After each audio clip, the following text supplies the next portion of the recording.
Hello students, हम पढ़ रहे हैं जीवन की मौलिक इकाई। हमने पीछे कुछ कोशिकांगों के बारे में पढ़ा था, जिसमें अंतर्द्रव्य जालिका के बारे में पढ़ा था। आज हम अगले कोशिकांग की बात करते हैं। यह है गोल्जी उपकरण। गोल्जी उपकरण का सबसे पहले विवरण जो है कैमिलो गोल्जी ने किया था। कैमिलो गोल्जी ने इसकी खोज की थी, इसीलिए इसका नाम गोल्जी उपकरण रखा गया उनके सम्मान में। गोल्जी उपकरण झिल्ली युक्त पुटिका है जो एक दूसरे के ऊपर समानांतर रूप से सजी रहती है, जिन्हें कुंडिका कहते हैं। इन झिल्लियों का संपर्क ER झिल्लियों से होता है और इसलिए जटिल कोशिका तंत्र के दूसरे भाग को बनाती है। गोल्जी उपकरण कार्य क्या है? ER में संश्लेषित अंतर्द्रव्य जालिका में संश्लेषित पदार्थ गोल्जी उपकरण में पैक किए जाते हैं और उन्हें कोशिका के बाहर और अंदर विभिन्न क्षेत्रों में भेज दिया जाता है। इस कार्य में शामिल है पुटिका के पदार्थ का संचयन, रूपांतरण और बंद करना। कुछ परिस्थितियों में गोल्जी उपकरण में सामान्य शक्कर से जटिल शक्कर बनती है। गोल्जी उपकरण के द्वारा लाइसोसोम को भी बनाया जाता है। आप चित्र में से समझ सकते हैं। आप चित्र में यहां देखिए, ये जो उपकरण आपको दिखाई दे रहा है ये गोल्जी उपकरण है। पहले इसे अंतर्द्रव्य जालिका ही समझा जाता था, लेकिन कैमिलो गोल्जी ने हमें बताया कि ये असल में एक अलग उपकरण है, अलग कोशिकांग है, जिसका नाम उनके सम्मान में गोल्जी उपकरण रखा गया। तो आप चित्र में देख रहे हैं, ये है गोल्जी उपकरण। अगला हमारा कोशिकांग है लाइसोसोम। अपने पीछे पढ़ा कि हमारी गोल्जी उपकरण ही लाइसोसोम को बनाता है। लाइसोसोम कोशिका का अपशिष्ट मिटाने वाला तंत्र है। यह इसका सफाई कर्मचारी भी हम कह सकते हैं। लाइसोसोम में झिल्ली से घिरी हुई संरचनाएं होती हैं, जिनमें पाचक एंजाइम होते हैं। RER यानी कि खुरदरी अंतर्द्रव्य जालिका इन एंजाइमों को बनाते हैं। लाइसोसोम बाहरी पदार्थों के कोशिका अंगों के टूटे फूटे भागों को पाचित करके कोशिका को साफ करता है। तो कोशिका के अंदर जो भी कोशिकांग या भाग टूट फूट जाते हैं, उनका पाचन करके कोशिका को साफ कर देता है। कोशिका के अंदर आने वाले बाहरी पदार्थ जैसे कि बैक्टीरिया, भोजन और पुराने अंग लाइसोसोम में चले जाते हैं, जो उन्हें छोटे छोटे टुकड़ों में तोड़ देते हैं। लाइसोसोम में बहुत शक्तिशाली पाचककारी एंजाइम होते हैं, जो सभी कार्बनिक पदार्थों को तोड़ सकने में सक्षम होते हैं। तो लाइसोसोम पाचन का कार्य करता है और सफाई का कार्य भी करता है कोशिका की। लाइसोसोम को आत्मघाती थैली भी कहा जाता है। तो यहां पढ़ेंगे लाइसोसोम को आत्मघाती थैली क्यों कहते हैं। कोशिकीय चयापचय में व्यवधान के कारण जब कोशिका क्षतिग्रस्त या मृत हो जाए, तो ऐसी स्थिति में कोशिका कार्य नहीं कर सकती, तो लाइसोसोम फट जाते हैं और एंजाइम अपनी ही कोशिका को पाचित कर देते हैं। इसलिए लाइसोसोम को कोशिका की आत्मघाती थैली भी कहते हैं। आप समझ रहे होंगे कि जब कोशिका कार्य करने में सक्षम नहीं रह जाती, कोशिका तो मर जाती है, क्षतिग्रस्त हो जाती है, तो उसके अंदर के ही लाइसोसोम फट जाते हैं और अपनी ही पूरी कोशिका को ये एंजाइम पचा देंगे। इसीलिए लाइसोसोम को कोशिका की आत्मघाती थैली भी कहते हैं। इसे आप एज इट इज प्रश्न के उत्तर को लिख सकते हैं। आप चित्र में देखिए, ये जो आपको गोल गोल निशान आपको दिखाई दे, गोल गोल कोशिकांग जो आपको दिखाई दे रहे हैं, ये लाइसोसोम है। यहाँ आपको कोशिका में कई सारे लाइसोसोम दिखाई देंगे। गोल्जी उपकरण के आसपास भी काफी सारे लाइसोसोम आपको दिखाई दे रहे हैं। ये सभी लाइसोसोम है। लाइसोसोम में एंजाइम होते हैं, पाचक एंजाइम, जो पचाने का कार्य करते हैं। अगला जो हमारे पास कोशिकांग है वो है माइटोकॉन्ड्रिया। माइटोकॉन्ड्रिया कोशिका का बिजली घर है। जीवन के लिए आवश्यक विभिन्न रासायनिक क्रियाओं को करने के लिए माइटोकॉन्ड्रिया ATP के रूप में ऊर्जा प्रदान करता है। भोजन का ऑक्सीकरण माइटोकॉन्ड्रिया में होता है। ATP कोशिका की ऊर्जा है। ATP में ही ऊर्जा संचित होती है। शरीर नए रासायनिक यौगिकों को बनाने और यांत्रिक कार्य के लिए ATP से संचित ऊर्जा का उपयोग करता है। माइटोकॉन्ड्रिया में दोहरी झिल्ली होती है। बाहरी झिल्ली छिद्रित होती है और भीतरी झिल्ली बहुत अधिक वलित होती है। ये वलय ATP बनाने वाली रासायनिक क्रियाओं के लिए एक बड़ा क्षेत्र बनाते हैं। माइटोकॉन्ड्रिया में एक विशेष बात ये भी है कि माइटोकॉन्ड्रिया में अपना DNA और राइबोसोम भी होते हैं। हालांकि बाकी कोशिका के लिए DNA जो है वो केंद्रक में रहते हैं और वहीं से उन्हें संचालित करते हैं, लेकिन माइटोकॉन्ड्रिया के पास अपना DNA भी है और अपने राइबोसोम भी। ये देखिए चित्र में आपको माइटोकॉन्ड्रिया दिखाई दे रहा है। तो बाहर की सतह उसकी सपाट है, छिद्रित है, और अंदर की सतह काफी कुंडलित हो गई है, जिससे सतह का क्षेत्रफल बढ़ जाता है। आप यहाँ ये जो आप चित्र में देख सकते हैं, चित्र में आपको कई सारे माइटोकॉन्ड्रिया यहाँ दिखाई दे रहे हैं। ये माइटोकॉन्ड्रिया है। माइटोकॉन्ड्रिया कोशिका बिजली घर क्यों कहा जाता है? क्योंकि माइटोकॉन्ड्रिया में ही भोजन का ऑक्सीकरण होकर ऊर्जा प्राप्त निकलती है और यह ऊर्जा एटीपी के रूप में संचित हो जाती है, जिसे कोशिका अपने विभिन्न कार्यों के लिए उपयोग करती है।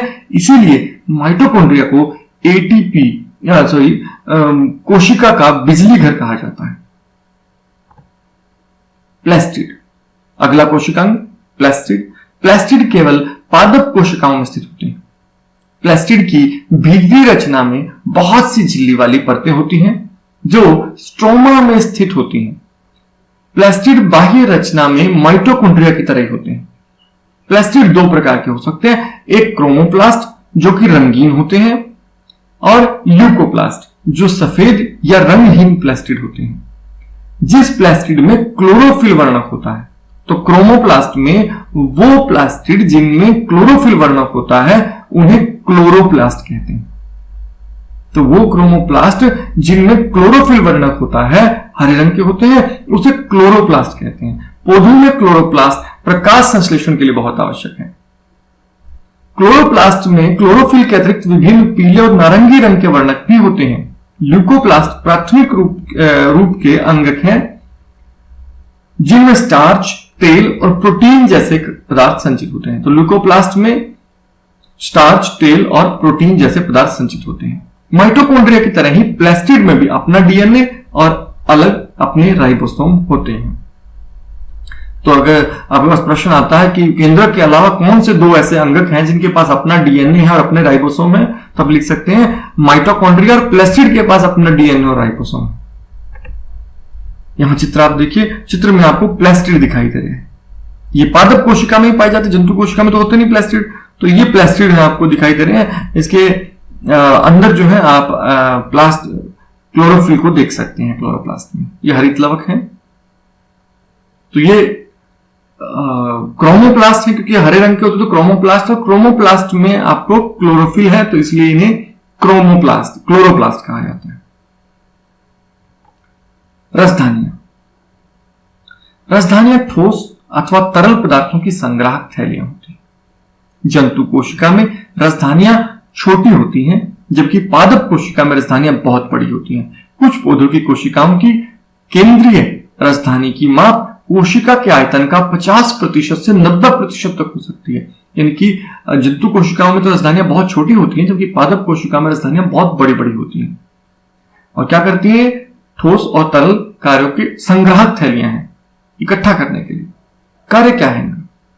पादप कोशिकाओं की रसधानियों को कोशिका द्रव भरा रहता है और ये कोशिका को स्फीति और कठोरता प्रदान करती है। तो पहला कार्य तो ये कि ये कोशिकाओं को स्फीति और कठोरता प्रदान करती है पादप कोशिकाओं में।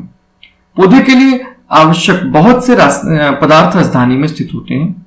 ये अमीनो अम्ल, शर्करा, विभिन्न कार्बनिक अम्ल और कुछ प्रोटीन है। एक कोश के जीव जैसे कि अमीबा की खाद्य रसधानी में उनके द्वारा उपभोग में लाए गए खाद्य पदार्थ होते हैं।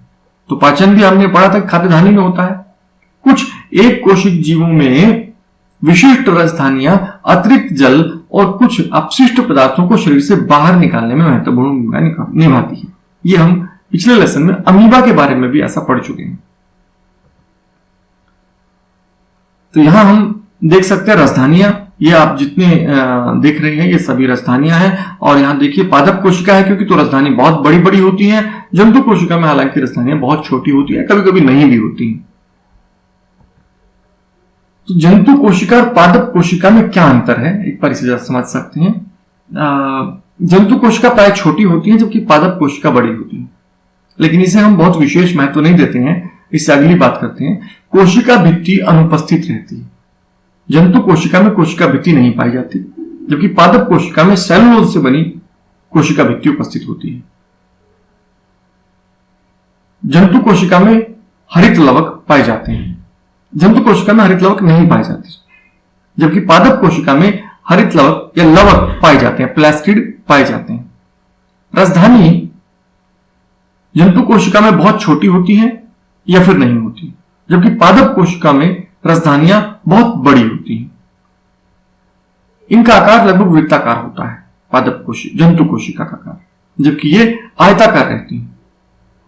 तारककाय या सेंट्रियोल्स उपस्थित होता है, जंतु कोशिका में तारककाय उपस्थित होता है, और पादप कोशिका में तारककाय और सेंट्रियोल्स अनुपस्थित रहते हैं। आप यहां अंतर यहां भी कर सकते हैं, कुछ मुख्य अंतर। पहला, आप बाहर देखिए, कोशिका भित्ति आपको दिखाई दे रही है। देखिए चित्र में दो है, एक प्लाज्मा झिल्ली अंदर की ओर, कोशिका भित्ति बाहर की ओर। तो यहां कोशिका भित्ति उपस्थित होती है पादप कोशिका में, जंतु कोशिका में नहीं होती, पहला अंतर। दूसरा, कोशिका रसधानियां बहुत बड़ी होती हैं, जबकि जंतु कोशिका में रसधानियां बहुत छोटी छोटी होती हैं। तीसरा अंतर, पादप कोशिका में हरितलवक होते हैं, जंतु कोशिका में हरितलवक नहीं होते। हरितलवक मतलब प्लास्टिड, तो प्लास्टिड भी आप कह सकते हैं, क्लोरोफिल कह सकते हैं, क्लोरोप्लास्ट कह सकते हैं। तो हम यहाँ प्लास्टिड की बात करते हैं। तो जंतु कोशिका में प्लास्टिड नहीं होते, पादप कोशिका में प्लास्टिड होते हैं। तीसरा अंतर। चौथा अंतर क्या आप देख रहे हैं कि जंतु कोशिका में सामान्यतः केंद्र में पाया जाता है, मध्य भाग में होता है कोशिका, जबकि पादप कोशिका में एक परिसीमा पर रहता है, एक किनारे की ओर रहता है केंद्र। तो ये भी एक अंतर है जो हम स्पष्ट रूप से देख सकते हैं। तो आप इस तरह भी लिख सकते हैं सरल करके। तो इसके साथ ही लेसन खत्म होता है। अगले लेसन के साथ अगली वीडियो में, तब तक के लिए धन्यवाद।